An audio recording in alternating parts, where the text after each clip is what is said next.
Hello, everyone, and welcome back to another episode of the Very Cold Lasagna podcast. I am your host, DylanLasagna, and this is episode number 215 of this icy yet spicy podcast for all the filthy casual takes on the world of sports.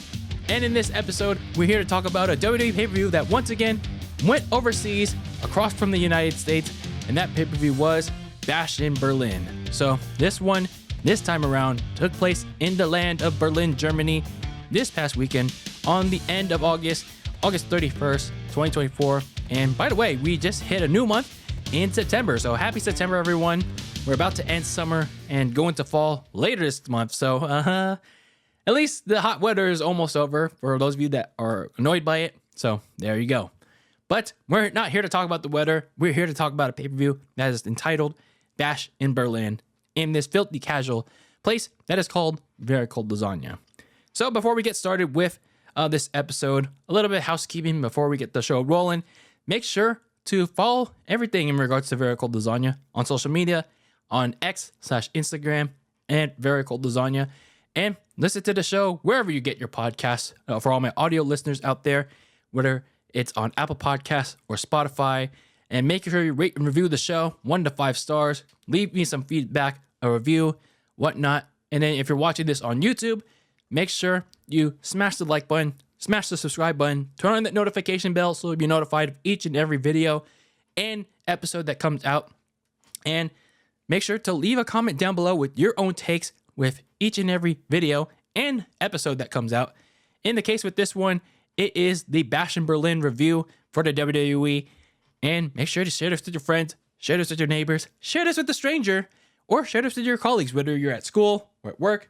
Share the good, the bad, the ugly about Very Cold Lasagna. Let's keep the filthy casual takes growing and thriving here on this show and outside of it. So that being said, let's talk about this international pay-per-view that took place on August 31st, 2024, and that was Bash in Berlin. WWE first announced this show way back almost last year, in October of 2023. So this pay-per-view took place at the Uber Arena in Berlin, Germany. And this was WWE's first ever pay-per-view overseas over there. And I think they mentioned this on the pay-per-view as well. Oh, no, it was the night before where they had SmackDown, which took place at that same arena the night before. It was the first time in over 27 years where they did not have a pay-per-view since then. Prior to that, actually, correct me on that. So prior to that, again, they didn't have a pay-per-view or any televised WWE event over there, but that changed on that weekend. So going back to that, SmackDown took place the night before in that same Uber Arena, and then of course you had Bash in Berlin in that pay-per-view, which has become the tradition for all these international pay-per-views. They did it with the Clash of the Castle. They did it with Backlash. The only time they didn't do it was with the Elimination Chamber, which was in Optus Stadium in Australia. That's besides the point, though.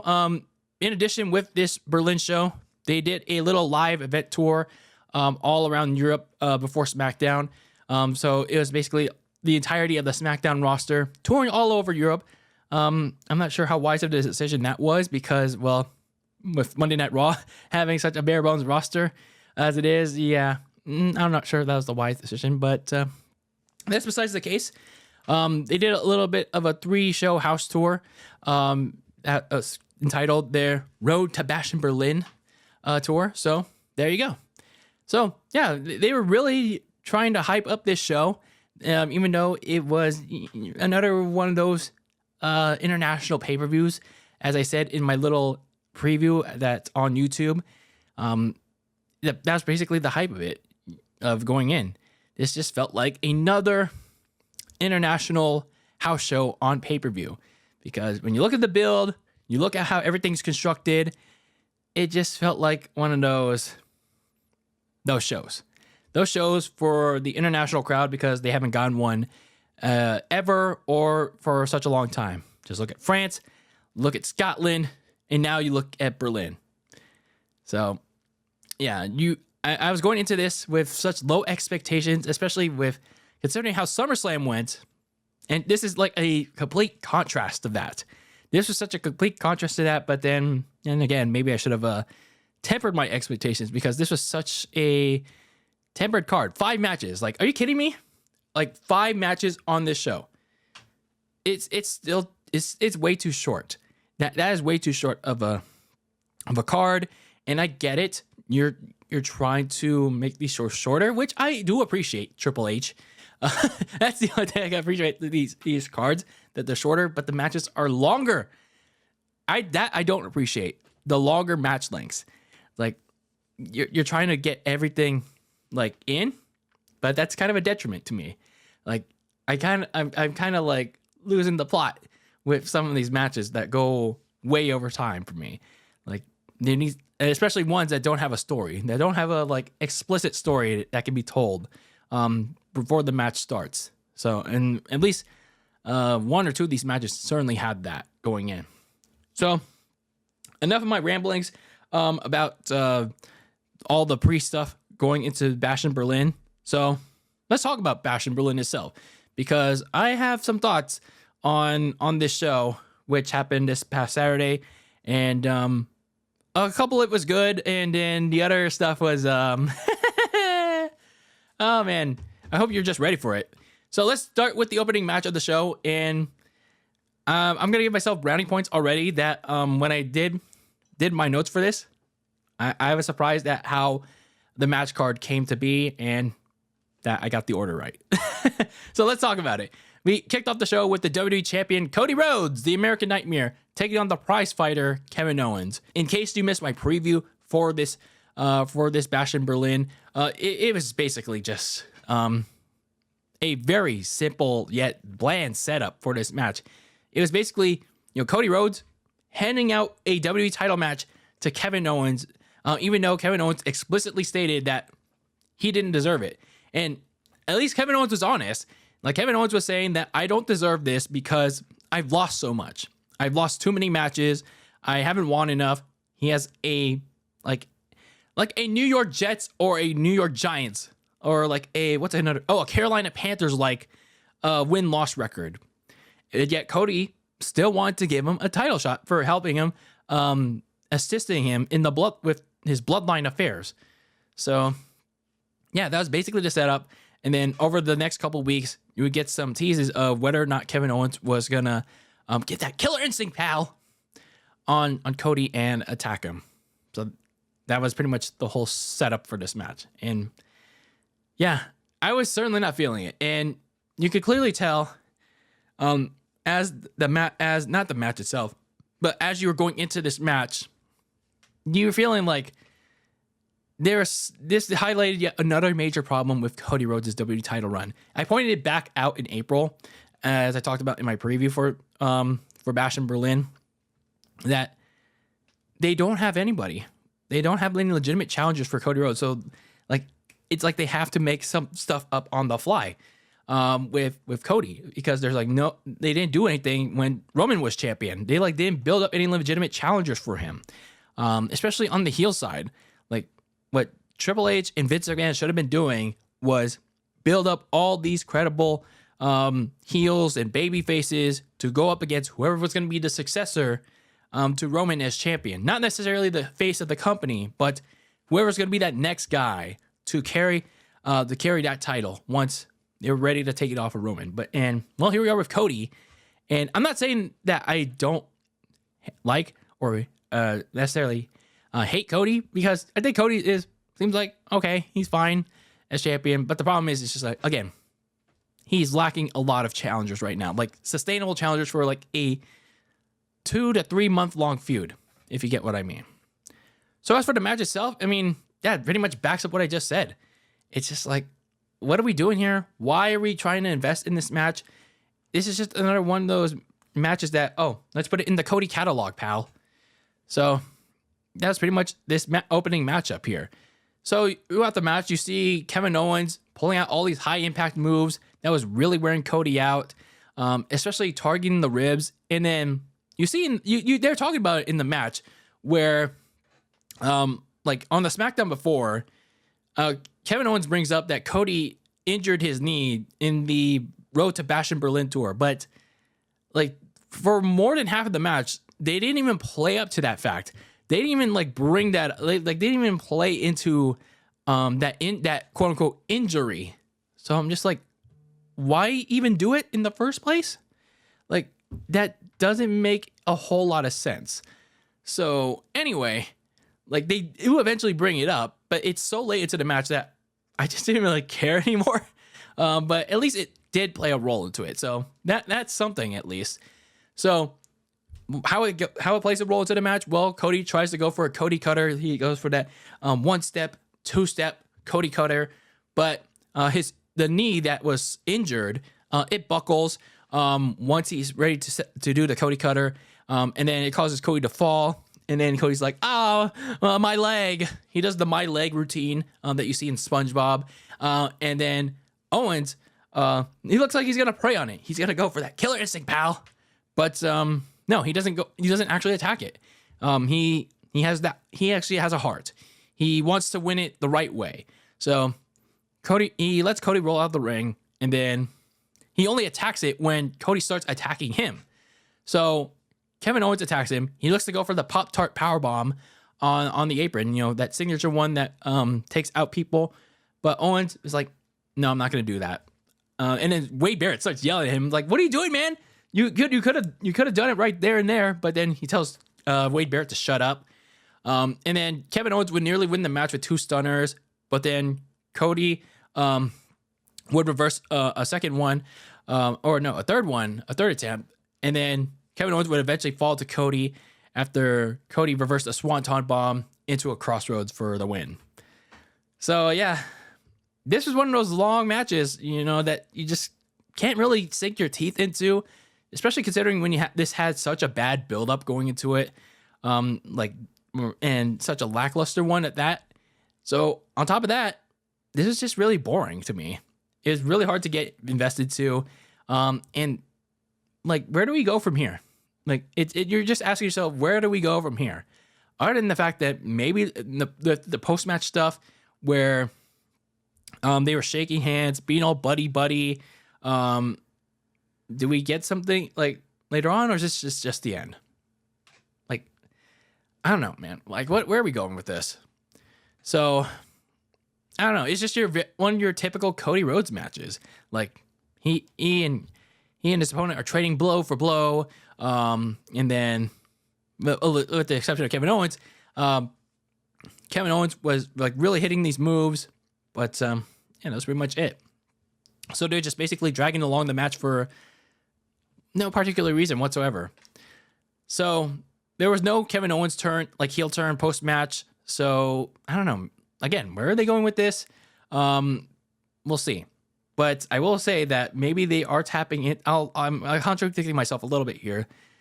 Maybe they are going into a potential route of Kevin Owens attacking Cody whenever he faces Solo Sikoa. Yes, Solo Sikoa, the fake ass tribal chief, is facing Cody Rhodes again for whatever reason, or at least planting the seeds for it for God knows what reason. And that's when Kevin Owens will strike. Like, why is Solo Sikoa the next in line to face Cody Rhodes when he lost at SummerSlam? I get it. Roman Reigns helped Cody, but it's like, why the hell does this big ass tribal chief get another title shot when that doesn't work at all, pal? Like, you have to work your way to it. I don't know. That's a very strange thing. Maybe it's for the USA Network premiere for SmackDown. I don't know. But it's stupid. It's stupid either way. It's like, why? Why do we have to see that match again? It was so bad before all the bloodline shenanigans. Like, I don't want to see that again. Like, no, let's please not. So anyway, Cody Rhodes retains in a very boring opener. So moving on to the next match, we had the women's tag team champions Alba Fire and Isla Dawn taking on Bianca Belair and Jade Cargill. I had no expectation to it because this is probably the very least exciting matchup on the card because, and especially considering when you have the crowd reaction or lack thereof of Alba Fire and Isla Dawn going into this match and entering Berlin. It's just an indication of how bad of a booking decision Triple H made back at Clash of the Castle, where Alba Fire and Isla Dawn won the tag team titles off of Bianca and Jade in that 3-way match Well, I mean, it was in their home country, but still. After that, it was like there's no follow through plan. Like Alba and Isla were nowhere to be seen, and even like when they were seen more frequently, it's just like they were not like they got no reaction from the crowd. Like nobody. I know I'm being harsh, but it's just like what you're seeing on TV is fact. And I hate kind of using that terminology, but it's like it's true. There was nothing to be invested with Alba and Isla. It's like what, they're not giving me a reason to care about them. That's a better way of phrasing it. So yeah, they do get the rematch like on an episode of SmackDown before SummerSlam, but then they form this unholy trinity with Blair Davenport, whoever the heck that is. And then, well, Nick Aldis gives Bianca and Jade a proper rematch for these titles at Berlin. So, like I said, if you wanted an indication of Alba and Fire, no care for them. Well, I mean, again, no disrespect to the actual individuals. This match with Berlin, especially with their entrance, yeah, this is a big indication of that. Like, they literally got zero reaction. Like, none of the fans in Berlin gave zero fucks. That being said, though, despite all that, I thought this match was all right. Surprisingly, this is actually not a bad match between these two teams. They actually work pretty well together. Solid tag team chemistry, and yeah, that's pretty much all I can say about it, to be honest with you. The more important thing, though, is that Triple H rectified that decision that he made back in June, that very stupid decision that he made, and put the tag team titles back on Jade and Bianca, whom he never should have took the titles off of, because those are two big names that at least bring name value to those wretched titles, those cursed titles, by the way. Because, again, it was very evident that the more time went on, the more it was clear that Triple H gave those titles to Alba and Isla for a cheap yet sort of understandable pop in their home country. Again, without a clear follow-up plan. So the finish of the match saw Alba and Isla hit their double team finisher on, I think it was Bianca or Jade, but one of those ladies saved the match at the last moment. So Alba and Isla looked to go for a double team diving move onto, I believe it's Bianca, but Jade saved the matchup at the last moment by causing some kind of distraction, and that caused Alba and Isla to jump onto each other, or to land onto each other. And after disposing of Isla, Bianca and Jade hit their double team finisher on Alba to win back the titles. So, yeah, I mean, decent stuff from both of these ladies, from all four of these ladies. And I gotta say, with Jade, again, I know some people have mixed feelings about Jade Cargill, but this partnership, again, showing why it's been very valuable for her. And I get it's been like almost a year since she's been in the WWE. It's been like several months since she's been with Bianca, but getting these reps has been valuable for her. And I know some people want to see her do more than just being a hot tag merchant, and I do too, most certainly. But this match showed that when you gave her more time to work with, and I'm glad Triple H gave her a lot more time to shine in this one, she's gonna get a lot better, and she certainly did some really good work in this match. So I feel like the more time that you give Jade in these matches, especially once she starts being the ring, I guess the tone setter for these tag team matches, and then eventually singles matches. Hopefully they give her more singles matches. Yeah, then she'll get better. She's gained these valuable reps, whether it's on TV and live shows, because at some point, Triple H is gonna have to have Jade break away, and I feel like that's the reason why they got back those tag team titles, not only to get Jade some reps, but eventually to break away from Bianca, which I do believe it's gonna be around Rumble time, when they have that big match between Bianca and Jade at WrestleMania next year, because I think that's what they're planning for. So for now, though, both of them are back together, trying to bring prestige to the tag team division, whatever left of it. And hopefully Jade continues to get some very important reps. So it is what it is. So the third match on tap is a strap match between Drew McIntyre and CM Punk. With this strap match, I had some mixed feelings about it at first, because, it was not like they're going to be tied to each other and then they can pin one another, as something just fell on my desk. But no, it was the 4-corner strap match, because with the 4-corner strap match, there were no pinfalls, no submissions. You had to win by touching all 4 corners, and that's how you would win the match. They probably did this so Drew McIntyre wouldn't have to eat a pin from CM Punk. That being said, despite my initial hesitancy with this matchup, I thought the more time went on, I thought that this is actually getting better and better with this match. And I felt like the intensity, like early on, kind of delivered on that. So Drew McIntyre attacked CM Punk before the match got started, before both of them got strapped onto each other. Don't take that out of context, please. And then Drew gave himself an early advantage because of that. He even made Drew made Punk bleed with a little headbutt. So there was a little blood that shed onto CM Punk's forehead. And yeah, that is pretty much a lot of Drew offense in this one. And then he even put CM Punk through a table, like midway through the match. So things were getting, once again, very physical, probably even more physical than the SummerSlam encounter when Seth was the special guest referee. So yeah, when we were getting like more and more into the match, you saw the intensity, you saw the physicality, you saw the desperation really start to ramp up. And that's what I really appreciated about this match. Especially when you get to the desperation of either guy trying to get to all 4 corners and win the match. I feel like, the stipulation more than made up for it. So Drew looked poised to win the match after he successfully hit a Claymore onto CM Punk.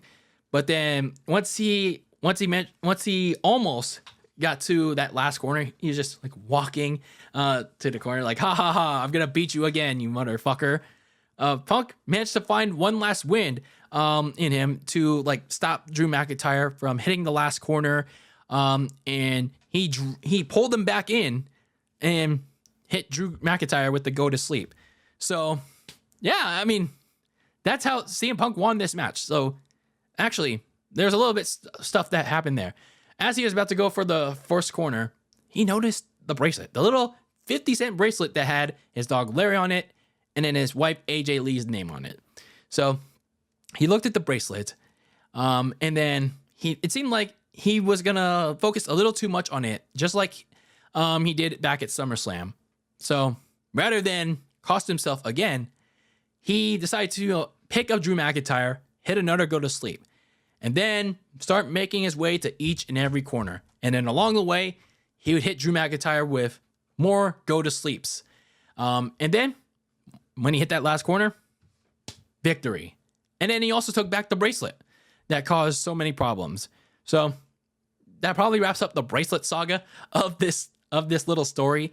But this match was pretty damn good. Like when you get to the halfway mark of the match, the back half of it at least, like the intensity really picked up, the desperation really sat in, and I liked it. I liked it as it went on.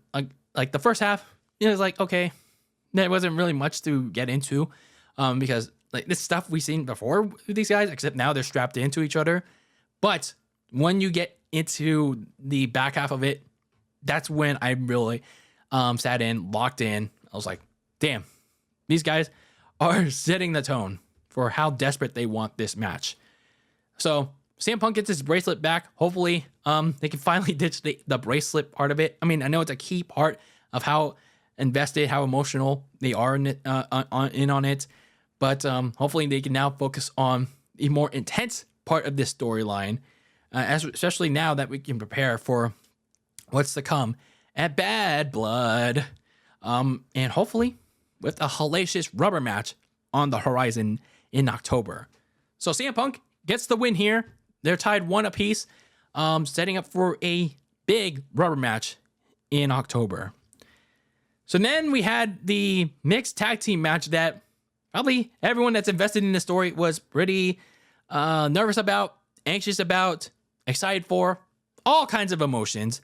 That mixed tag team matchup involved the Terror Twins, Rhea Ripley and Damian Priest, going up against the New Judgment Days, Liv Morgan, the Women's World Champion, and Dominic Mysterio. Months, weeks of betrayal, all coming up to this.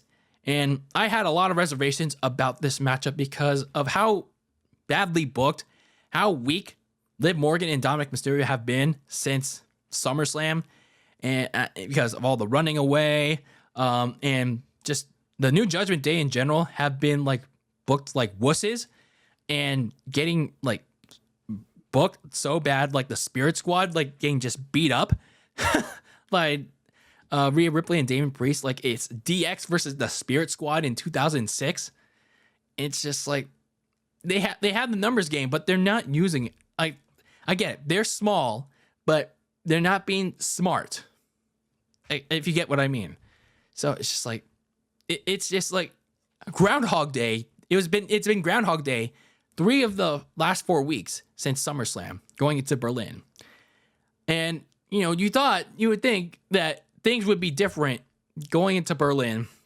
You would think there would only be 2 outcomes. I was thinking 2 outcomes would be right if you really want to advance this story further. If you really want to keep interest going for this story, you either have Liv and Dom win, and of course it wasn't going to be cleanly because you have the rest of the Judgment Day lurking in the background, especially Finn Balor, or this ends in some kind of fluky finish with a disqualification in favor of Rhea and Damian, or it goes to a no contest with a major angle taking place.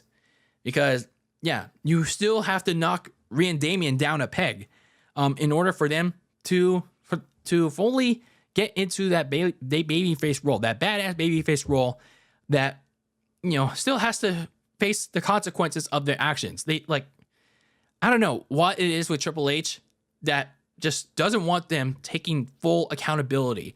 And I know they mentioned at least some of that in the countdown show, but it's just like, come on, man, that's the best you can do. That's really the best you can do. It's like 2 years worth of Rhea and Damian treating Finn Balor, and then on Rhea's side, you're treating Liv and Dom like assholes, and then especially with what Rhea did to Liv, like in the last year, and then the last 2 years. Like, really?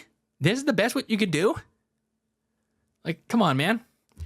Like, it's okay to book Rhea and Damian weak once in a while, and even better than that. It's like, come on. So rather than do that, I mean, because let's be real here. I mean, I'm not mad at the results. I'm not mad at the result of what actually happened, because the match itself, it was fine. It was whatever. And this is something I mostly expected, despite my 2 preferred outcomes. It's just how it went down. It's just how things went down is what I'm really upset about. It's what I quote unquote crashed out about, as the cool kids like to say it now. Like, I'm crashing out over this match because Triple H made the New Judgment Day, especially in the case of this match, they made Liv and Dom so damn weak. Like, why in the fuck is Liv not getting any offense in this match, or at least barely any offense? She pulled a cool move on Rhea in this one, but that's pretty much it. She was getting her ass whooped out there, when in the past she put the hurt on Rhea. She was getting some licks in. Now, like, what the fuck was this?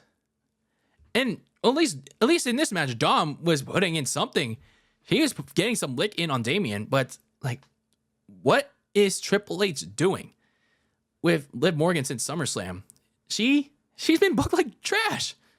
And like, don't get it twisted. This doesn't mean that I still think Liv Morgan has been on the best run of her career. But man, again, since SummerSlam, something has been terribly off. But that doesn't mean that what she's been doing with her media interviews, her red carpet premieres, she's been presenting herself well. But when it comes to the on-screen television product, her booking, this was bad. This was really, really bad. And of course, surely it didn't help that Something about her own game in the ring was kind of off, in my opinion. But again, it doesn't help when what your mainstream media interest, which is your women's world champion, at least one of them, it's up on the rise, is being booked like shit. Nose Man is booking her like shit. Let's put it at that. So, I don't know. This match, to me, this looked like Triple Nose is literally no different booking Liv than what Vince was post, at least in this period, post SummerSlam 2022, and 2 years later, it's literally no different under Nose Man. I mean, it's only this pay-per-view and like the last couple weeks, but come on, we can do better than this. We can look better. We can do better than this. So also looking extremely weak again is the New Judgment Day, who once again had to fly all the way to Berlin just to get their ass handed by Rhea and Damian. Like, you guys seriously haven't learned your lesson on, trying to jump them like from behind. It's like, it's not going to work. I thought you were going to be smarter than this. Like, how have we not learned from this already? Like, why is this so hard? Like, see, you guys like me crashing out over this stupid shit. So, like, what they should have been doing is coming up with a plan, not after Berlin, but going into Berlin. There should have been a time where they should have come up with a plan for this crash out to break them down emotionally. Like, one of them should have been taken out. Probably Damian would have been the one that should have been taken out to emotionally and mentally break down Rhea. That should have been the play here. I don't understand why this had to go the route of Rhea and Damian. Oh, we get the win back. We have to get the win back because we had to get emotionally invested. No, if you want to let this story play out even further to keep interest up, you got to break them down further and further and further. And then when you get to Bad Blood, people will get invested in it. Will get interested. The moment they get their lick back, it'll be even better. Now that they got their lick back, it's like, okay, all right, that was cool and all. And what's the next thing? And it's like people said, it's like, what exactly did they get their lick back for? it just felt like, well, all right, so this just felt like a get back win for Rhea and Damian, and it's just like, so. And if he had done that at Bad Blood, when the Terror Twins were down 0-2, and they get that big get back, then the emotions would have been, all right, cool. Yeah, they finally did it. They finally got their revenge on the New Judgment Day. Woohoo! That's how it should be done. But no, throughout this whole build-up, you made Rhea and Damian look like John Cena going up against the Nexus in SummerSlam 2020, and especially post-Survivor Series going into TLC. Wow, good job. So, yeah, I mean, I expected this kind of result, but it was basically just a squash match for Rhea and Damian to completely destroy Liv and Dominic. It's basically nearly what it was. Like, why are we doing this? Like, what's the purpose? What are we doing here? And I don't know what the point of it was, but if the point was to, get Demon Balor or Crashed Out Dom or Unhinged Liv on Monday, and it's like, why? Like, why couldn't we have done that like in Berlin? Why couldn't we have done that like with a no contest or Liv and Dom winning through nefarious means? It's like, there were better ways to book that. There were better ways to get to that end point, and then, get some better character development for Rhea, especially, and then Damian. That could have been more interesting than what we got here in Berlin. Like, I don't understand this. I really don't. It's not that hard. So yeah, the next chapter, this story is probably going to lead to that crash out on Monday on Raw in Denver, but it's just like, you could have made things interesting, by having that crash out on Saturday in Berlin. Damian gets brutally attacked, and then Rhea finally confesses, acknowledges her wrongdoings or whatnot. But instead, You have to have the crash out on Monday, and then people are probably going to be like, okay, that's good and all, but it's just like, oh, they're probably just going to run away again the following week and blah, blah, blah, blah. It's like, really? This is all we can do? And can you really trust Triple H to make people care when he's made the new Judgment Day look so weak for one whole month? Like, and you really expect him to make them look so dominant going to Bad Blood? We'll see, man. You just better find a way because the NFL season is this Thursday. And Monday Night Football with my 49ers is coming up. So we'll see. I mean, don't get me wrong. I still fuck with Liv and Dom. I mean, not that way. Don't take that out of context.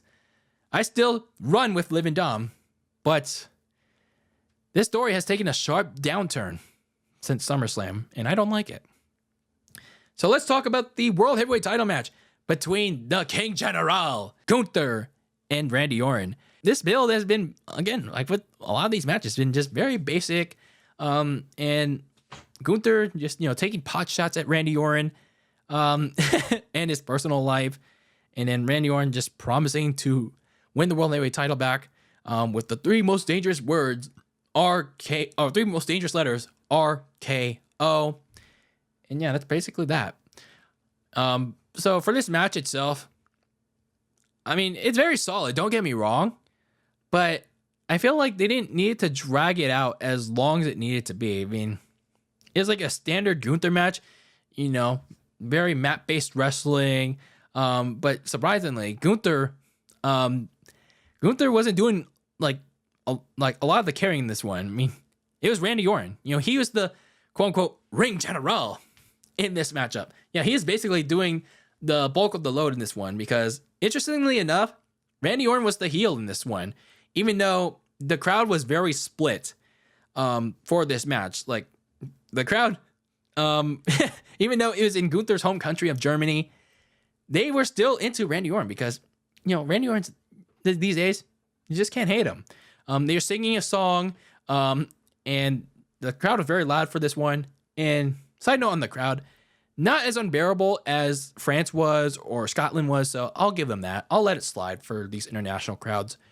So, yeah, the match itself was, I say it's very solid, but, I mean, a little hard to get invested to because not really much of a story to be told, but when it involves two guys that I really like Gunther and Randy Orton, I can't really complain too much. So, basically, it was pretty much Gunther, trying to overcome what Randy Orton was throwing to him. Randy was really targeting Gunther's arm and then the back. But, as you progress late into the match, some of the spots that were targeting those two body parts, it felt a little repetitive, like the back body drops onto the steel steps and then through the announce table. Because eventually over time, you kind of saw, it was kind of telegraphed where the match was going to lead to. Like, we knew Gunther was going to win, but it's like you didn't have to telegraph it so much. So the finish saw Randy Orton go for a second RKO, only to see Gunther counter it and lock in the sleeper hold. Randy Orton managed to escape it twice, but he was unable to do so a third time, and then Gunther passed him out to win the match in his first title defense in front of his home country fans. So again, match was fine, but they could have told this match about 10 minutes shorter because, they were dragging it out a little too long, in my opinion. So, for some reason, Gunther and Randy Orton shook hands afterwards because, they had that mutual respect for one another. Like, I don't know why.